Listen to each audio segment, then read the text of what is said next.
Okay, so we're going to do a quick modification on this Duke Dog Proof. As you can tell, it's been pretty beat up. We're going to make it a push-pull trigger. I got this idea from Mark Crook, and the only thing I noticed that I was a little confused about was how to get this piece right here out. This place that holds the trigger, I don't know what you call it, grommet or whatever it is, but I'm going to show you real quick how to get that out, and then the whole process, kind of how I did it. It goes pretty quick. I've done 4 so far. This is my 5th one. All you need really, I'll go through it here in a minute, but go down and buy a bolt that fits through about that far, and then a nut for the end to reattach your trigger in there. With this grommet piece, what I do, I'll throw it in my vise here like this, and then I'll grab a Phillips screwdriver, take it right out here on the end, and I'll pound this in to where it bends. It gives you a little play room. Don't bend it too much. Don't want to screw up your trap or anything like that. Then you can kind of hammer this side, maybe bend it a little bit, and then that gives you some room here. Take your grinder,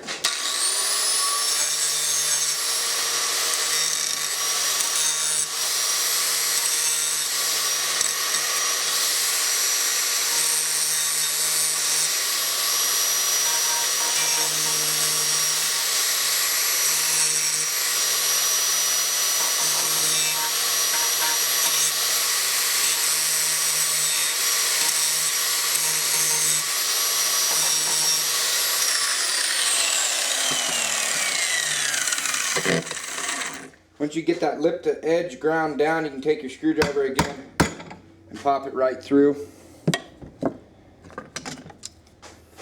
Grab a pair of channel locks or pliers. Some of these, they'll be loose enough to where you can actually roll that while you're grinding it. So you get a nice even grind all the way around. It'll pull out a little easier. This one's got pretty rusted and muddy and everything else. So you get your trigger pulled out. Pull that piece and throw it. So here's your trigger.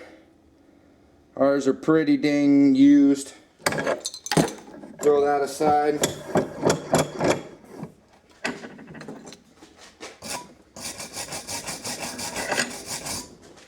Nice part about doing these mods too is then you can take your trigger out every year, and depending on what you put on it, sometimes we'll put sponges and marshmallows and everything else on our triggers.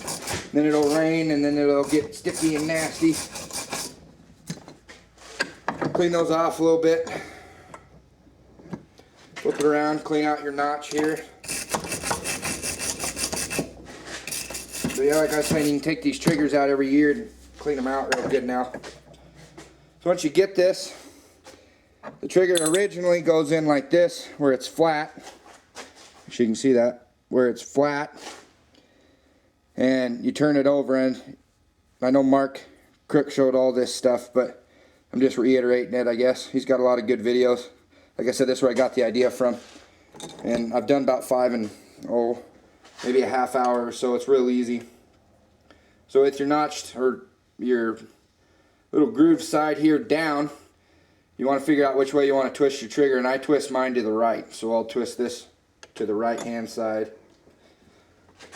Throw it in the vise. You can use 2 pairs of channel locks and everything else, but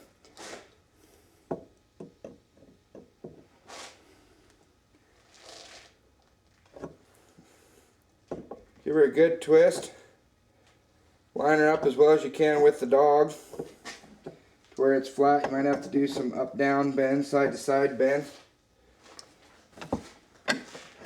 Here too, you can also nick this off a little bit to get it flattened out, or you know, if you wanted a little more hair trigger, you can do all sorts of modifications to it.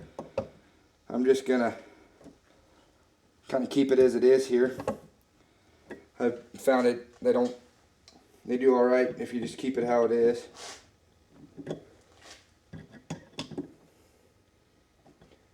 That nice and straight with your dog. Line everything up. Now you got your twisted trigger. Hopefully you can see that. Just got that trigger twisted. this point, if you got a new dog proof, you skip this step, but we didn't clean our stuff very well last year. We haven't used these this year yet. So I just take a quick wire brush into the main parts here. Get everything kind of cleaned out.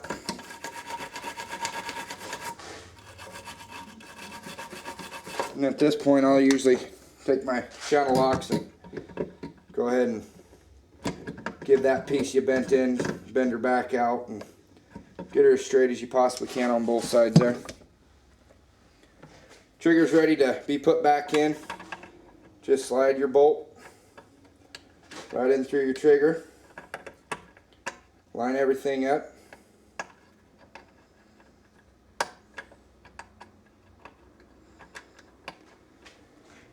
Put it in through there. Nut on the other side.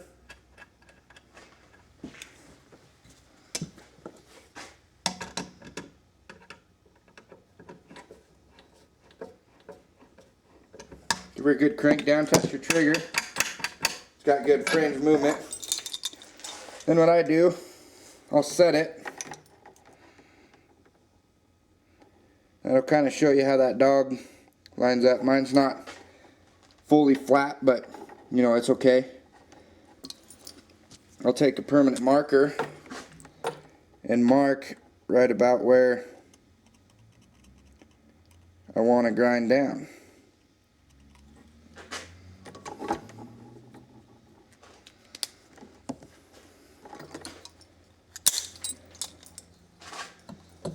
When you get it to that point, I'll go ahead and throw the dog in the vise here.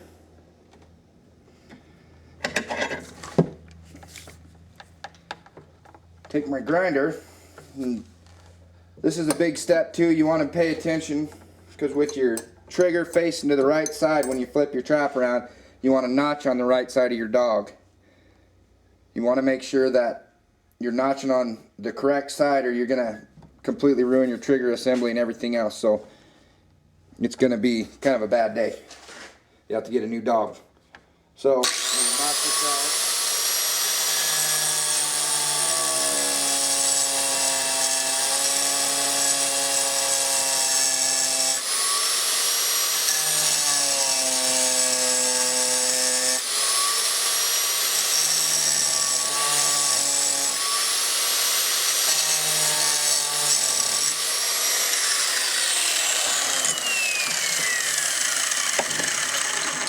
Try not to notch it too far.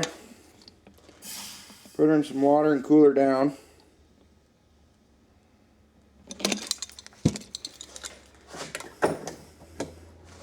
Once it's cooled, I'll just take a Leatherman file. You can take a Bastard file or whatever.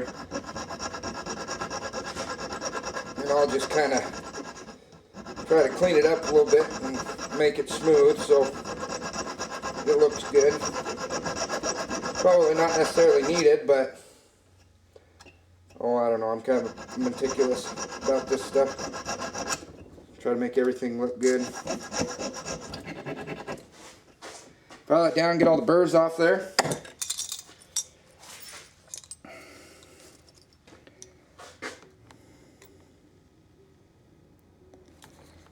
Set her up, and there you go.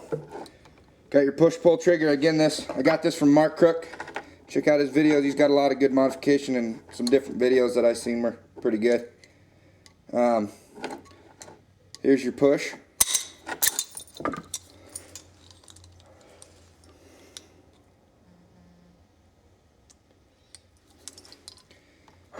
And here's your pull. So if you want to turn your Duke traps into, I think Mark did it on Bridger T3s, Dukes or Bridgers, you want to turn them into a push-pull trigger. That's how, real quick. It's an easy process. All you need to do is buy your bolt. And yeah, I think I'm going to like these this year.